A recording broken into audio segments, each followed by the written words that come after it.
चलिए फिर, तो यहाँ मैं आपके जो वीडियोस डाल रहा हूँ, ये जो वीडियोस है, ये जो है ये आपके इंपॉर्टेंट क्वेश्चंस के वीडियोस है, ठीक है। जो मैंने जो आपको ये पीडीएफ की लिस्ट मिली होगी, ये इंपॉर्टेंट क्वेश्चंस के वीडियोस है। मैं ये इसीलिए डाल रहा हूँ कि अब जब एग्जाम को जिनका एक ग्रुप है वो लोग को 6 दिन का टाइम टेबल बना के दिया है, जिनका बोथ ग्रुप है उनको 1.5 डेज का, तो आप लोग ये क्वेश्चन स्पेसिफिकली करना ही करना, ठीक है। बट अगर आपने और कोई इंपॉर्टेंट मार्क करे इनके अलावा तो वो आप करना, बिकॉज ये मैंने मेरे इससे बना के दिया है। शायद आपको कोई और क्वेश्चन टफ गया होगा और क्वेश्चन में कोई मिस्टेक हुई होगी, तो वो आपके लिए ज्यादा रेलिवेंट है इससे भी ज्यादा, बिकॉज आप वो मिस्टेक सेम पेपर में करोगे, ठीक है। आपको समझ रहा है? तो मैं आपके डेली के 2 चैप्टर्स के वीडियोस डालूंगा। मैं किस ऑर्डर में फॉलो करूंगा मैं आपको वो भी बता देता हूँ, ठीक है। मैं आपका वही ऑर्डर फॉलो करूंगा जो अपन ने जिस हिसाब से मैं आपको टाइम टेबल बना के दिया हूँ, यही सेम ऑर्डर मैं आपका फॉलो करूंगा, ठीक है। जैसे सबसे पहले मैं आपको चैप्टर नंबर 1 और 2 के इंपॉर्टेंट क्वेश्चंस दूंगा, देन 3 एंड 6 ऐसे दो दो चैप्टर के हर दिन आपको इंपॉर्टेंट क्वेश्चंस का क्विक क्रक्स बता दूंगा। Understand, the motive behind this is not to solve each and every question in detail. It is so that when you are on your examination day and 8 बजे के बाद आप सिर्फ आपके पास time नहीं है क्वेश्चंस देखने का, तो आप ये सिर्फ वीडियो ऐसे फटाफट 2x में देख सकते हो, ताकि आप क्वेश्चंस के इंपॉर्टेंट पॉइंट समझो, कौन से पॉइंट में इंस्टीट्यूट ने घुमाया है, अपने को क्या मिस्टेक नहीं करनी है, ठीक है। आई एम अगेन स्टेटिंग, ऐसा मैं ऐसा उन उन स्टूडेंट्स के लिए नहीं है ये जो फर्स्ट टाइम ये कर रहे हैं, या जिन जो एकदम ही पहली बार एससीएमपी ही पढ़ रहे हैं, ठीक है। आई एम एक्सपेक्टिंग कि आपने एक बार पूरा सब्जेक्ट या पूरा चैप्टर पढ़ा हुआ है, ओके। चलिए लेट्स गेट स्टार्टेड। पहला था इसलिए थोड़ा डिटेल में बताना पड़ा। चलो अब स्टार्ट करते हैं। Case scenario. सबसे पहले ये WDG एक फैमिली ओन बिजनेस होता है। इसमें क्या प्रिंसिपल लगे मैं वो समझा देता हूँ। पोर्टर के 5 फोर्सेस कौन से? सर पोर्टर के 5 फोर्सेस कौन से sir? Sir rivalry, yes sir. Threads, क्या मैंने कैसे याद करवाया था? बोलो बोलो बोलो। सर दो लोगों से थ्रेड्स होती है, दो लोगों की बार्गेनिंग पावर, सर सप्लायर और कस्टमर, इन दोनों की बार्गेनिंग पावर, हाँ सर। फिर दो लोगों से थ्रेड्स, किससे sir? Threads of new entrants या थ्रेड्स ऑफ सब्स्टिट्यूट, ये हो गए 4।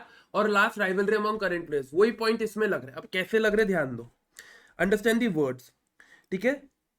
कट दिस स्टार्टिंग वाला part, this is not at all relevant. Understand, there are certain facts that you need to remember. Now paper tubes can be used for wide range of functions. All this is this is unnecessary story, ये time pass है। पेपर में भी ऐसी चीजें ignore करने का। Understand, the paper tubes cost approximately 1 to 3% of total cost of customer. Now अब यहाँ सोचो, अगर कोई चीज मेरे टोटल प्रोडक्ट, जैसे ये मेरा प्रोडक्ट है, इसका ये ढक्कन या ये ढक्कन का ये जो निप है, ये निप सिर्फ 1% कॉस्ट कर रही है। मेरा प्रोडक्ट 100 रुपए का था, ये निप 1 रुपए की है। अरे तू अगर 1 2 3, अगर तू नहीं तो मैं किसी और से ले लूंगा, मेरे को ये प्रोडक्ट की इतनी जरूरत नहीं है। ये प्रोडक्ट के बिना भी मेरा ये पर्टिकुलर रॉ मटेरियल के बिना भी मेरा प्रोडक्ट अच्छा बन सकता है। तो मेरी क्या इंप्रूव हुई है सर? Bargaining power. किसकी इंप्रूव हुई है सर? कस्टमर की। कस्टमर के लिए ना, कस्टमर्स फिनिश गुड्स, हाँ सर, कस्टमर के लिए। तो ये 1 to 3% से क्या है sir? Bargaining power of customer. कहाँ लिखा हुआ है सर? यहाँ लिखा हुआ है, customers buyer power could be high since buyer paper tube the cost approximately 1 to 3%, ठीक है। हाँ सर, मैं पूरा डिटेल में नहीं पढ़ रहा हूँ because you know the crux of this entire series. The paper tubes are made in machines of different size. Paper tubes जो है वो अलग अलग मशीन में बने। क्या बने? अलग अलग मशीन में। The lowest cost of machine is 1,80,000 including GST 5%, and only one operator is required. ध्यान देना, सिर्फ 1,89,000 का इन्वेस्टमेंट लग रहा है। कितने का लग रहा है? 1,89,000 का, एक ऑपरेटर 15,000 सैलरी लेगा मैक्स। बहुत कम इनिशियल इन्वेस्टमेंट है। कैपिटल का इनफ्लो बहुत कम है। जब आपको बिजनेस में एंटर होना है तो कैपिटल बहुत कम लगता। जिस बिजनेस में कैपिटल कम लगेगा उसमें बहुत सारे नए एंट्रेंट्स आ जाएंगे। क्या थ्रेट होगी? Threats from new entrants. Sir कहाँ लिखा है देखो, WDG might enter this market low capital investment 1,89,000 वाला, and but this would also lead to other potential entrant. समझ रहा? इजीली एंट्री हो जाएगी। देन उसके बाद अगला पॉइंट, बाकी का पढ़ सकते हो डिटेल में। आज प्रेजेंटली 5 मेजर पेपर ट्यूब्स है। अरे सिंपल सर, प्रेजेंटली मतलब राइवलरी अमॉन्ग करेंट प्लेयर्स हो गई, ठीक है। राइवलरी अमॉन्ग करेंट प्लेयर्स, हाँ sir, rivalry among current players, ठीक है। द करेंट मार्केट प्राइस, यही लिखना है आपको। Then current report insight on global activities, एक रिपोर्ट है या मैगजीन है, release that news now MNCs are planning to expand their packing overseas market by installing automated machine. समझो, एमएनसीज आ रही है, थ्रेट्स फ्रॉम न्यू एंट्रेंट्स। समझ रहे हो? ये भी थ्रेट्स फ्रॉम न्यू एंट्रेंट्स है। सर एक इसमें दो, प्रभु ऐसा हो सकता है ना, एक इसमें दो चीजें आ गई, ऐसा कोई रूल थोड़ी है कि ये 4 पॉइंट है तो एक इसमें दो नहीं आएगा। ऐसा ऐसा अपना माइंड ऐसा वो मत करके रखो, प्रिजुडाइज मत रहो, एक चीज में 2 पॉइंट्स आ सकते हैं, ठीक है। Next, another company HEG manufacture small however increasing range of plastic tubes. ये कार्डबोर्ड के ट्यूब्स बना रहे, पेपर ट्यूब्स, और ये प्लास्टिक ट्यूब्स है, नई ट्यूब्स है।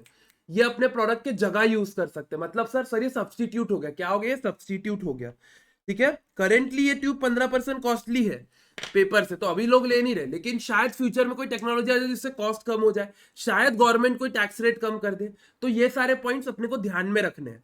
और वो 5 फोर्सेस कब ध्यान में रखने, मैंने बोला है वो 5 फोर्सेस कब ध्यान में रखने हैं।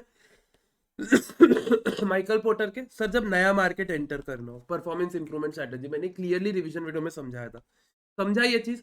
अब ये 5 पॉइंट ही यहाँ लिखे हुए देखो, 5 major players, little threat from substitute, major threat from potential new entrants, उसके अलावा joining the market at low cost, but वही है इसमें बोला हुआ available information does not seem, ये आपका पर्सनल कंक्लूजन है, ठीक है, कि करेगा कि नहीं, क्योंकि इसमें सारे पॉइंट्स नेगेटिव है। देखो फ्यूचर में ये एक प्लास्टिक ट्यूब्स आ जाएगी, नया एमएनसीज आ रहा, ऑलरेडी मार्केट काफी बटा हुआ है। दूसरा, bargaining power of supply customer काफी ज्यादा है, 189 बहुत इनिशियली एंट्रेंट, सर इसमें बार्गेनिंग पावर ऑफ सप्लायर आया ही नहीं।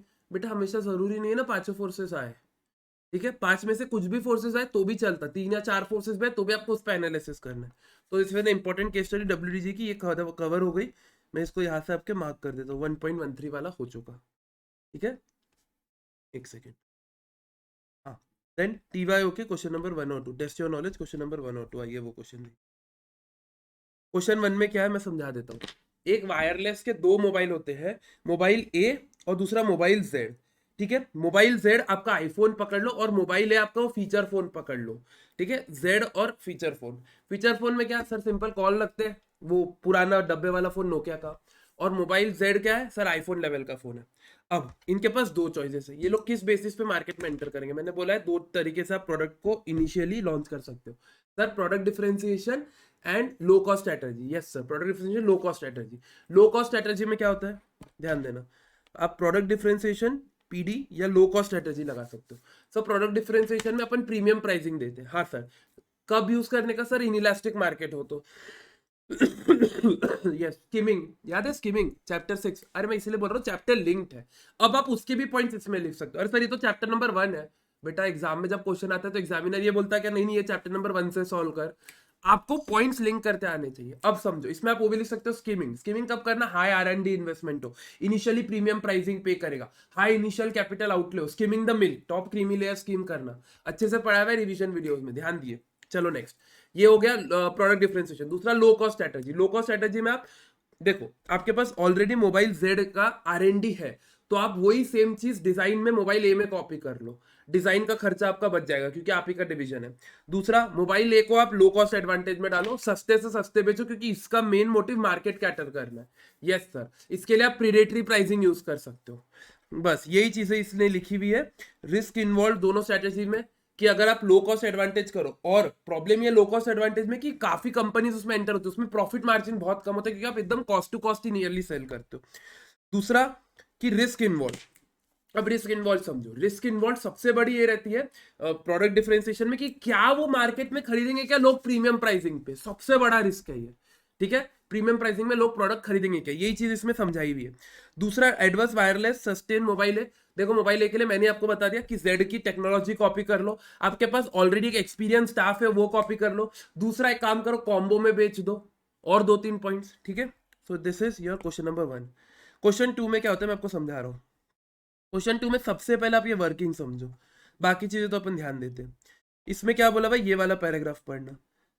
देखो वो जो प्रोडक्ट है ना TYZ, उनको रॉयल्टी देनी है 10% ऑफ द सेलिंग प्राइस, किसकी, 10% ऑफ द SP, ठीक है, थ्रू इट्स रिटेल आउटलेट, जहां से भी तुम बेचो। बेसिकली क्या होता है, अगर मैंने ये कंट्रोलर डिजाइन किया है, हाँ सर, अब माइक्रोसॉफ्ट ये कंट्रोलर वर्ल्ड में कहीं भी बेचे, जब भी वो बेचेगा, मतलब जब भी वो प्रोड्यूस करेगा, टू बी मोर स्पेसिफिक, ये तो इसमें बेचने का, लेकिन रियल लाइफ में जब भी माइक्रोसॉफ्ट इसे प्रोड्यूस करेगा, एक कंट्रोलर बिका, मुझे 5% रॉयल्टी मेरे अकाउंट में क्रेडिट हो जाएगी। समझ रहे हैं आपको, जैसे ही ये कंट्रोलर बिका 5% रॉयल्टी मेरे अकाउंट में क्रेडिट हो जाएगी। रॉयल्टी का सिस्टम ये होता है, ठीक है। रॉयल्टी मतलब भाई मेरा प्रोडक्ट है, तुम यूज करो, लेकिन मुझे रॉयल्टी दो, ठीक है। पढ़ते भी 80 QQ भी रॉयल्टी, ठीक है सर। इनकम टैक्स बेटा सीए थोड़ा लिंक करना आना चाहिए। चलो ठीक है, 10% ऑफ सेलिंग प्राइस।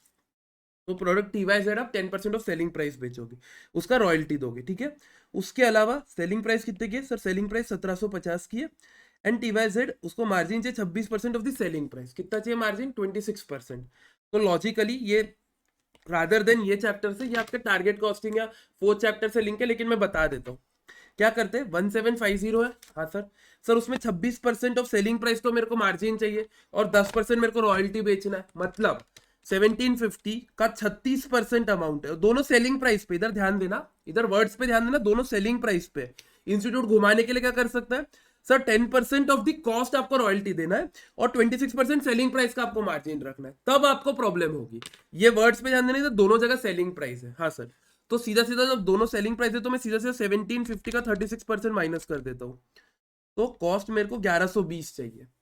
कैसे सर? अरे बेटा 1120 अगर कॉस्ट रहा तभी तो जाके मेरा 1750 में से 36% जाके मेरा कॉस्ट इतना रहेगा, क्योंकि रॉयल्टी जाएगी 175 की, हाँ सर, और 455 का मेरे को प्रॉफिट चाहिए। जब ये दोनों खर्चे मैं मेरे सेलिंग प्राइस से माइनस कर रहा हूँ तब जाके मेरे को कॉस्ट आ रहा है। सर सेलिंग प्राइस बढ़ा नहीं सकते? नहीं, ये टारगेट कॉस्टिंग में ऐसा रहता है कि आप मार्केट की प्राइस फिक्स है, आप मार्केट से ज्यादा नहीं बेच सकते। अगर मार्केट में ज्यादा का बिकोगे तो शायद प्रोडक्ट खरीदेंगे नहीं, तो इसीलिए आपका सेलिंग प्राइस फिक्स होता है, आपको कॉस्ट उसके अकॉर्डिंग वेरी करना पड़ता है, हाँ सर।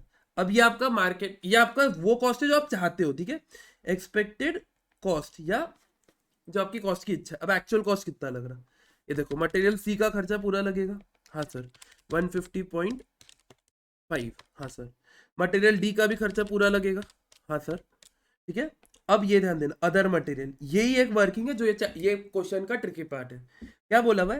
एक TYZ को 0.70 kg ऑफ अदर मटेरियल चाहिए, ओके, हाँ sir. These other materials are procure from a supplier at a cost of 280 per kg। Upon 1 kg लेते हैं 280 रुपए का, and around 5% of all purchase material are found to be downgraded, मतलब वो 5% आप use नहीं कर सकते। अब समझो, अब मैं क्या बोल रहा हूँ ये चीज समझना। आप 1 किलो 280 का लेते हो, हाँ सर, लेकिन उसमें से 5% तो काम का ही नहीं होता, तो 280 आपका 95% के लिए ही आता है। समझ रहा क्या ये चीज? अरे हाँ सर, 1 किलो 280 का आता है, लेकिन 1 किलो में से 5, मतलब फॉर एग्जाम्पल 5 ग्राम, क्योंकि 1 kilo is equal to 1000 grams, और उसका 5% दैट इज 50, सॉरी 50 ग्राम्स तो आप यूज ही नहीं कर सकते। तो कितना होगा? 280 में आपको सिर्फ 950 ग्राम्स यूज करने के लिए मिल रहा, हाँ सर, वही 95%। सो 280 आपका 95% के लिए, तो 1 किलो के लिए कितना खर्चा लगेगा सर? 280 divided by 95%, sir 294.74। ये 1 किलो के लिए, 1 किलो अच्छा प्रोडक्ट, ध्यान देना, 1 किलो अच्छा प्रोडक्ट, क्योंकि 1 किलो का ऐसे खर्चा 280 है, लेकिन उसमें से 5% खराब है। तो अब आपको समझा, 1 किलो अच्छा, 1 किलो गुड प्रोडक्ट निकालना है, ये एक पॉइंट ही इसमें घुमाने लायक। 1 किलो गुड प्रोडक्ट आ गया, हाँ सर। अब उसका मेरे को 0.7 ही चाहिए, तो 294.74 इंटू 0.7, 206.3, 206.3, तो इतना ये कॉस्ट आ गया, हाँ सर। कितना गया? 206.3, तो 150.5 प्लस 122.5 प्लस 206.3 प्लस लेबर तो पूरा लगेगा 420 का, प्लस ये दोनों ओवरहेड खर्चे भी लगेंगे स्पेसिफाइड, क्योंकि specified producing and specified selling है। ध्यान देना, specified production and specified selling है। सर ओवरहेड का खर्चा तो बेटा स्पेसिफाइड दिया है, अगर स्पेसिफाइड नहीं देते तो फिक्स कॉस्ट में आता, तब कॉस्ट निकालने का काम नहीं करता। अभी स्पेसिफाइडली इस प्रोडक्ट के लिए लग रहा है, और जो ये प्रोडक्ट के लिए लग रहा है वो सब लेते हैं, ठीक है। तो प्लस 132 प्लस 166.6, तो टोटल इन सब का टोटल करोगे तो आएगा 1198.2, 1198.2, ये अपना एक्चुअल खर्चा है, हाँ सर। और अपन कितने खर्चे तक एक्सपेक्ट कर रहे थे? 1120। अब खुद ही सोचो, एक सेकेंड, 1198.2 ये खर्चा एक्चुअली लगा, और 1120 मैं एक्सपेक्ट कर रहा था, बताओ। 78.2 रुपीज खर्चा मेरे को ज्यादा लग रहा है, हाँ सर। अब मेरे को क्या एक्टिविटीज करनी की खर्चा कम करना है, वही है। अब वो एक्टिविटीज कैसे करोगे आप ये खर्चा कम करने के लिए? अभी आप each week vehicles follow same time schedule, आप अलग अलग सप्लायर से खरीद रहे हो, वही है। फिर आपको प्रोसेसेस लगाने, सर JIT लगा दो, जस्ट इन टाइम, हाँ सर जस्ट इन टाइम अच्छे से पढ़ा हुआ है, देखिए वही सॉल्व किया है, देखिए इंस्टीट्यूट ने भी 1198.22 या 206.32, 0.32.3, ठीक है उतना चलता। और वो तो इन दोनों का difference, estimated cost, target cost, ये लिखा हुआ है, कॉस्ट गैप 78.22। आपको यही ठीक करना है, कैसे? By reducing cost overall cost reduce करोगे, जिसके लिए आप अलग अलग एक्टिविटी लगा सकते हो। इनबाउंड लॉजिस्टिक्स, आउटबाउंड लॉजिस्टिक्स, कौन सी है ये, क्योंकि ये प्राइमरी एक्टिविटीज है। प्राइमरी एक्टिविटीज क्यों लिखना है, क्योंकि यहाँ क्वेश्चन में लिखा हुआ है गेस। हाँ, ये देखिए, discuss the primary activities of value chain. Value chain की प्राइमरी, सर प्रोडक्ट आ रहा, सबसे पहले इनबाउंड आ गया, अब सर उस पर ऑपरेशन होगा, ऑपरेशन, फिर सर आउटबाउंड लॉजिस्टिक्स, फिर आउटबाउंड के बाद सर डिस्ट्रीब्यूशन, और उसके बाद आफ्टर सेल सर्विस। ये 5 सर्विस आती है अपनी। हाँ सर। तो बस वही चीजें इधर कॉपी करी हुई है, प्राइमरी एक्टिविटीज में वही 5 पॉइंट्स लिखे हुए। देखिए, outbound, inbound, marketing and sales, overall. अब आपको यही लिखना है कि आउटबाउंड में आप क्या कर सकते हो, एक EDI system, electronically data interchange system लगा दो। कैसे, जैसे ही जो रिटेल स्टोर है वहां प्रोडक्ट खत्म हुआ, यहां से प्रोडक्ट डिलीवर हो जाएगा। ओके। दूसरा, मार्केटिंग एंड सेल्स, आप वेबसाइट्स के थ्रू बेचो। वेबसाइट्स के थ्रू बेचोगे तो आपके जो डिपार्टमेंट्स है, जो एक दो शॉप्स है, उनका रेंट खत्म हो जाएगा, तो डायरेक्ट वेबसाइट के थ्रू बेचो। और डिजिटल पेमेंट में गवर्नमेंट बेनिफिट्स भी देती है, तो वो बेनिफिट्स भी यूज करो। एडिशनल पॉइंट्स कोट किए जा सकते हैं, understand this part. Additional points quote करना, ऐसा नहीं है जो इंस्टीट्यूट ने लिखा है वही पॉइंट्स, एक दो पॉइंट ज्यादा कोट करना। ठीक है, ठीक है। दूसरा, रिकन्फिगरिंग वैल्यू चेन। ठीक है, ये हो गया। फिर आउटबाउंड लॉजिस्टिक्स हो गया। इनबाउंड में आप यार जेआईटी में शिफ्ट कर दो, ये बताया ये मैंने, जेआईटी में शिफ्ट कर दो। जेआईटी क्या होता है सर, चैप्टर नंबर 3 में डिटेल में समझाया हुआ है। ठीक है, तो यहाँ आपके जितने इसके इंपॉर्टेंट क्वेश्चन है चैप्टर नंबर 1 के, ये कवर होते हैं। ठीक है, अब इसके बाद ये वीडियो यहाँ खत्म होगा, मैं चैप्टर नंबर 2 का डालूंगा। ठीक है, चलो, थैंक यू।